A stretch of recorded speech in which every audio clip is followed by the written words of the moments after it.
Guys, gals, and fellow gender non-conforming pals, welcome back. I'm C28, and it's Halloween. Happy Halloween for those of you who are hanging out, costuming and whatnot. I decided I'd go for a bit more of a gothic, look. Those of you who may know me from the castle, yeah, we know what's up. Anyway, just finished up class. I'm going to turn my light on, actually. Whoopsie. And you know how we roll at C28 Music. There's enough natural light. I'm just going to not worry about the fact that it was off when we started. So, finished up the first track, the track 1, where you're going through understanding how to use chord progressions, use your bass line, make a melody, and drums and stuff. Essentially, how do you make a song?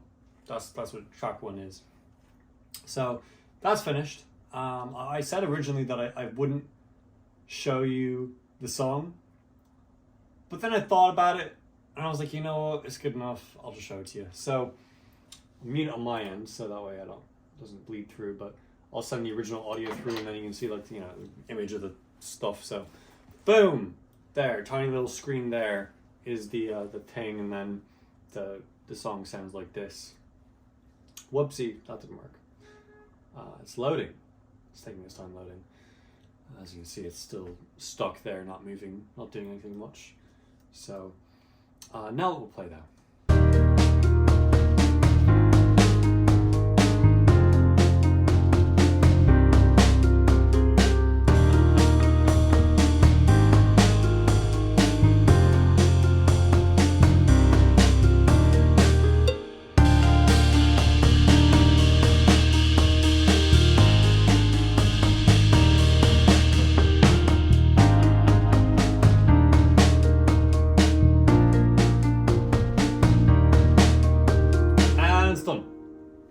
So, there. Yes, that was the song that I made. I expect it'd be a lot nicer this time around. Currently working on track 2, which I will be using Liz and its modulations to make a bit of a more interesting soundscape, because I'm not going to be using these acoustic instruments. I'm going to be using synth stuff.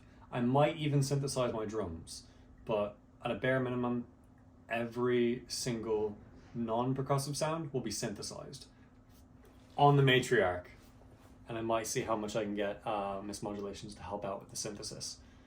It's been getting a lot better recently. I'm trying to plug in some data sets, so I'm using GPT to create data sets for Miss Modulations to be trained on, where it essentially just gets a section of the Mode Matriarch manual, and then I just tell GPT, hey, if I'm asking this, it should know to go here, and it will generate some, stuff for it to be trained on. So that's fun. But class, we did have a lecture today. We did have a lab today. So what was that? We went over the minor scales, not just natural minor, but your other minors. You got your melodic minors as well, and all that fun stuff. Let me load up my notes actually to see what sort of interesting things I can talk about. So obviously we went into parallel minors, which is just, drop your 3rd, 6th, and 7th, boom, and now it's in a minor key from a major key. Or you also have your relative minors, which is go up a 6th, and boom, you've arrived at your parallel minor, and no, relative minor, sorry. No. Relative. But we also went into chord borrowing. How you can actually take any chord from the parallel minor, and it will work. And it creates these really interesting rhythms, these very interesting sounds. I'm debating right now whether I want to go through the effort of making one to show you what it sounds like, but yeah. I'm not being nice to myself in the editing scene, so here's an example. So, up here, you can see that we have 2 different chords. One uses the 5th from the major scale. One uses the 5th from the minor scale. So the major one sounds like this.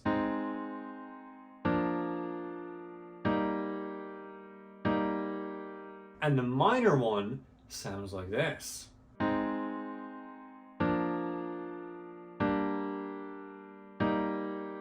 A bit different. So yeah, you can add that very different sounding sound, or I don't know how to describe it, but like the way the intervals work, it's just this whole other world of possibilities when you borrow chords from the parallel minor. So yeah, that's fun. And our instructor showed us a bunch of different chord progressions from popular songs where they do that, and it's like very, very common. I can't recall the names of the songs, but I can recall what they sounded like, and I can't replicate it, but I assure you it did happen. So yeah, went into a bit of that. Was there really anything else? No, it was primarily just going over the project, and we did learn a lot of theory on how these major and minor chords relate to each other. Like the biggest takeaway, I was always curious, why does major sound happy and minor sound sad? It just does, but why? And it's all to do with the third interval. All to do with the third interval. Because even if you're playing a relative minor, it's the same notes. So why is one sound happy and one doesn't? It's all about the third. So if you're playing a major third, yeah, okay, hold up a second. Fast forward, I'm gonna plug up piano and we'll do stuff. Okay, we now have a piano that works. So, for example, if I were to play something in C major, it's gonna sound all happy and whatnot. So, C major.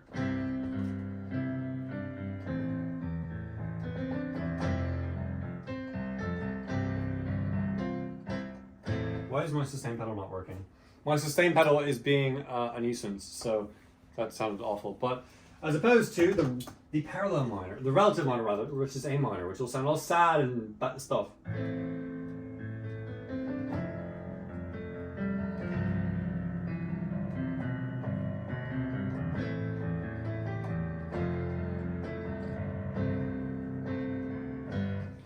And the reason is, it's all to do with, let's actually turn this up. There we go. It's all to do with your third interval. Is your third interval going to be a major third?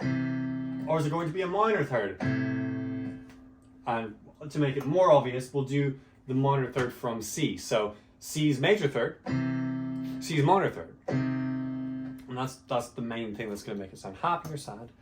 Yeah. So I just realized I didn't have to go through the process of editing all the stuff I just did before, because now I could have just used the piano and played you the chords borrowed, but you know what? It shows I care enough about you all to edit that. So thank me for my sacrifice of time. Anyway, yeah. And lab today was pretty cool. We were going over a worksheet, which, my goodness, monotonous, but it made something click in my head for I don't need to actually see the piano keys anymore to know how to make scales. I typically had to look at them and be like, that note, that note, that note. But now I've translated it where I can just know the note name and do it from there, which is super helpful and ideal. If you're learning your scales for the first time, try learning how to make scales without looking at the piano. Yeah. So, first thing was this minor scales worksheet. I'm not going to go super deep into it, but you see a bunch of boxes here, yeah? So, the first page was writing out the major scales. So you had one that was already done for you, so you saw A major, and then everything else just had the first letter, so you knew what major scale you did. Then you fill in the rest of the letters, and then you get the relative minor, which they have these little red sections. I don't know if you can see the red sections. You know, zoom in on one of them. Boom, red section, kind of see it. And the red section is essentially telling you, like, oh yeah, this is the point at which the other one starts. So while this is the 6 on the major scale, this is the 1 on the minor scale, the relative minor. So you can kind of use that. Then we went into relative major scales. So the opposite is we're writing out our minor chords Oh, that's funny. This is not the version I did. So I scared myself for a second because it's not filled out, and I already submitted it, but I submitted the one that was filled out. Anyway, so you have your minor chords, and then the third interval is going to be the relative major. So we just write that, and because we already wrote all the major scales, we only need to say what the letter is. Last one was parallel minor scales, so we write out the major scale, and then you drop you flatten. It's funny, our instructor even had this debate over what is the proper terminology, but you flatten the third interval, the sixth interval, and the seventh interval. And once those are flattened, that's your parallel minor. So that worksheet took a hot minute, but eventually I got faster and faster, and then it just clicked. And I was like, yeah, this is obvious. So that's what that's for. And it was good. Then we had a few sessions we had to do. Let me load up. So one we had was on voicing. So we were just going over voicing again and understanding voice leading, the importance of having your chords all within the same section, not jumping around a whole lot. Absolutely, it's not illegal. You can do it if you want to, but it gives you a lot more control over your sound if you do have it compressed and condensed in one little area. I showed you that previously in, I think, the last video log. So yes. Another one we had was the diatonic triads. So we're just writing all the diatonic triads in a minor scale. So we have this exact thing for the major scale where we're writing all the chords out, this time for the minor scales. So straightforward. It's just the process of doing it.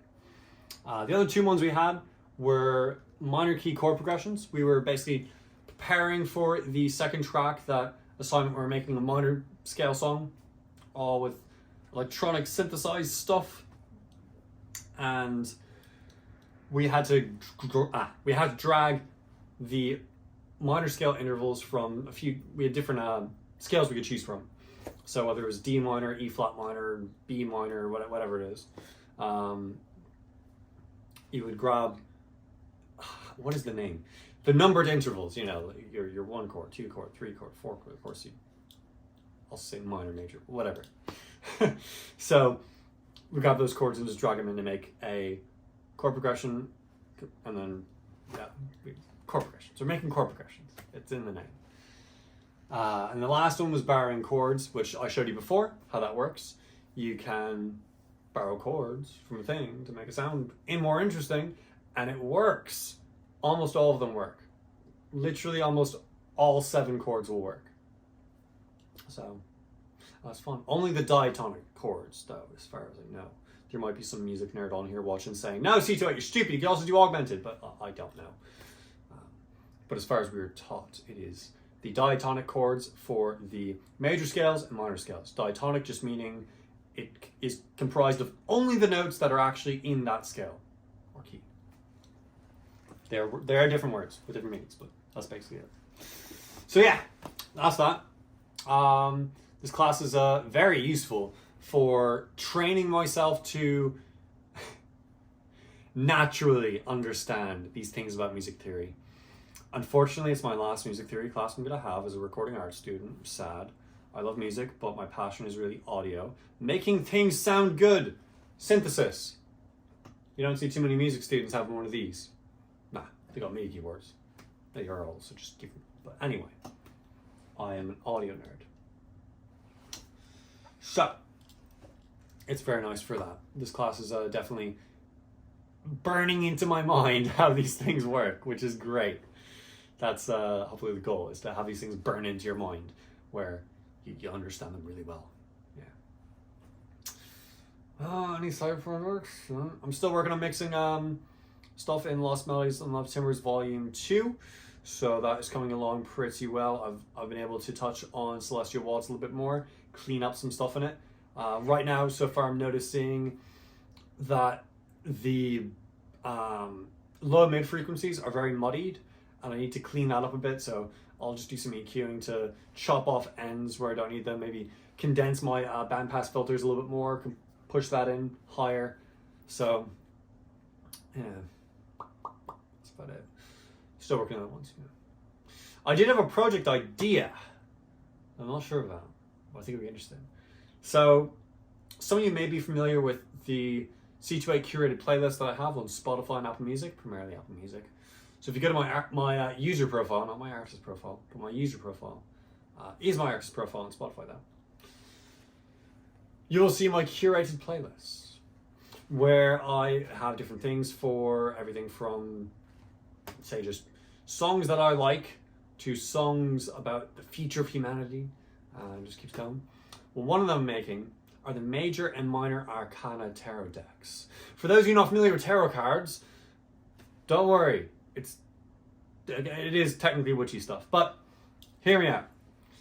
What tarot cards really are, it's a capturing of an instance of human experience.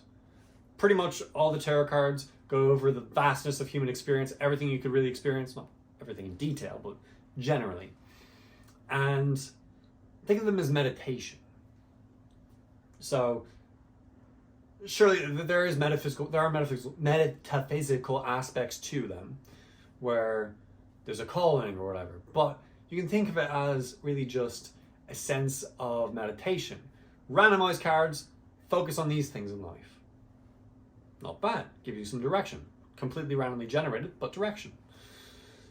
So I'm making a music playlist where one song is one card. It is coming along very well. I've completed the major arcana, and I might revisit them because some of the songs are a little bit dodgy, they don't really work too well. And I'm working on the minor arcana that's almost complete. I have like 8 cards left, mostly the pentacles. Most people don't write songs about, like, these songs that I'm going to put in that are about, look at me, I have so much money, I'm doing so well in life, yay. You can imagine which types of songs do that, but you know, I have to have a song for that card. So yes, finding songs with pentacles is very difficult, but I'm finding them nonetheless. If you've got any ideas for that, you know, shoot in the comment section below. But yeah, that'll be a fun project. Imagine instead of doing a tarot card reading, you literally just, so I'll combine the 2 playlists into one, and you just shuffle it, and then it's like that's the vibe to focus on. I think that's pretty cool. Plus, it's just a playlist of like all of human emotion, and not emotion, but experience. You know, things in life that people go through. So that's cool. Yeah. If you enjoyed today's content, you can hit that subscribe button and tell YouTube, hey, YouTube, I liked this video. Please give me more like it, and more from this content creator. And this content creator, they'll very much appreciate it. You can also hit that blue button after you hit that other subscribe button. And that blue button allows you to become a control voltage. Similar to what control voltages do on a synthesizer, control voltages on the C2A music channel can help influence the channel. You'll get access to the Discord server where we all chat and, you know, help with little fun audio projects, as well as some other perks such as early access to videos. Quite fun. This video is going to post the day after. Siri just rudely cut me off for some reason, so let me continue. Hope you all take care of yourselves, God be with you, and goodbye, YouTube.